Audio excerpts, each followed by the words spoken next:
Bismillahirrahmanirrahim. Assalamualaikum 5th class. I am your English teacher from the National School Aimed Education. Ji 5th class, कैसे हैं आप लोग? उम्मीद है कि आप सब लोग खैरियत से होंगे और वकेशंस में एंजॉय करने के साथ साथ आप लोग स्टडी भी कर रहे होंगे और वक्त पे अपना लेसन भी प्रिपेयर करते होंगे।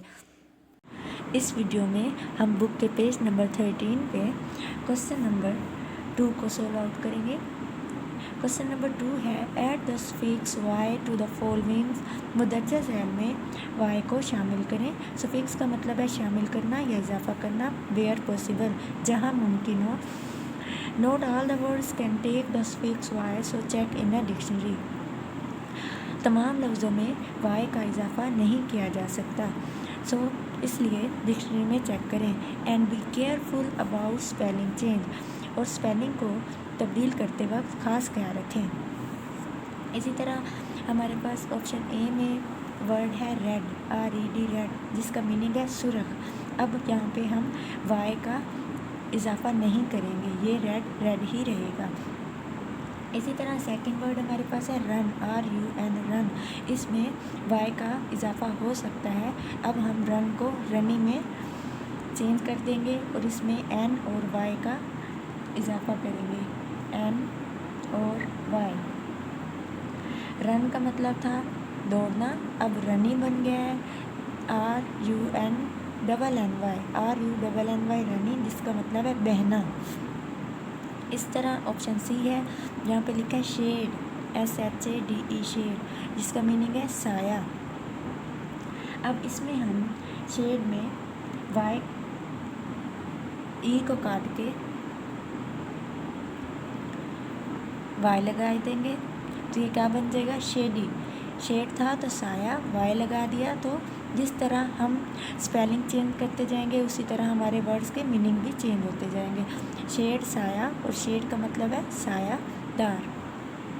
इस तरह ऑप्शन डी है वर्ड क्लोज, जिसका मतलब है बंद करना। अब यहाँ पे हम Y का एडिशन नहीं करेंगे, यहाँ पे Y का एडिशन नहीं हो सकता, इस वजह से ये वर्ड क्लोज ही रहेगा। नेक्स्ट वर्ड है शाउट, SHOUT शाउट, जिसका मतलब है चिल्लाना। यहाँ पे भी हम वाई का इजाफा नहीं कर सकते, इस वजह से ये शाउट ही रहेगा। नेक्स्ट वर्ड है हमारे पास थॉर्न, जिसका मतलब है कांटा। अब यहाँ पे हम वाई का इजाफा कर सकते हैं, तो ये थॉर्ने बन जाएगा। थॉर्न का मतलब है कांटा, थोड़ने का मतलब है कांटेदार।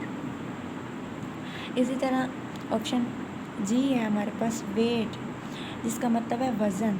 अब हम इसमें वाई का इजाफा कर देंगे, तो ये क्या बन जाएगा? ये वेटी बन जाएगा। वेट का मतलब था वज़न और वेटी का मतलब वज़नदार। इसी तरह ऑप्शन एच है हमारे पास कोल्ड, COLD कोल्ड, ठंडा।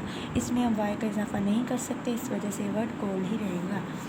इसी तरह नेक्स्ट वर्ड है स्नो, SNOW स्नो, जिसका मतलब है बर्फ़। अब हम इसमें वाई का इजाफा कर सकते हैं, तो ये क्या बन जाएगा? स्नोई। ठीक है, स्नो था तो बर्फ़, स्नोई है तो बर्फीली। स्नोई का मतलब है बर्फीली। इसी तरह लास्ट हमारे पास ऑप्शन है डी सन मीनी सूरज। अब यहाँ पे भी हम N और Y का इजाफा कर देंगे, तो ये क्या बन जाएगा? सनी। सन था तो सूरज, सनी बन गया, तो इसका मीनिंग भी चेंज हो गया, जिस तरह इसके स्पेलिंग चेंज हुए। तो ये सनी का मीनिंग है धूप। अब बच्चों, आप लोगों ने क्वेश्चन नंबर 2 को अच्छे तरीके से प्रिपेयर करना है, और अब हम अपनी नेक्स्ट वीडियो में इसके एक्सरसाइज के बाकी क्वेश्चन को सॉल्व आउट करेंगे। तब तक के लिए अल्लाह हाफिज़। Message of the day, don't tell a lie. बच्चों, अगर आपने अपनी मामा से गलती से झूठ बोल दिया है, तो आपको चाहिए कि उन्हें सॉरी बोल दें और नेक्स्ट कभी झूठ ना बोलें, जिससे आपकी मामा भी आपसे खुश होंगी और अल्लाह पाक भी आपसे खुश होंगे। अल्लाह हाफिज़।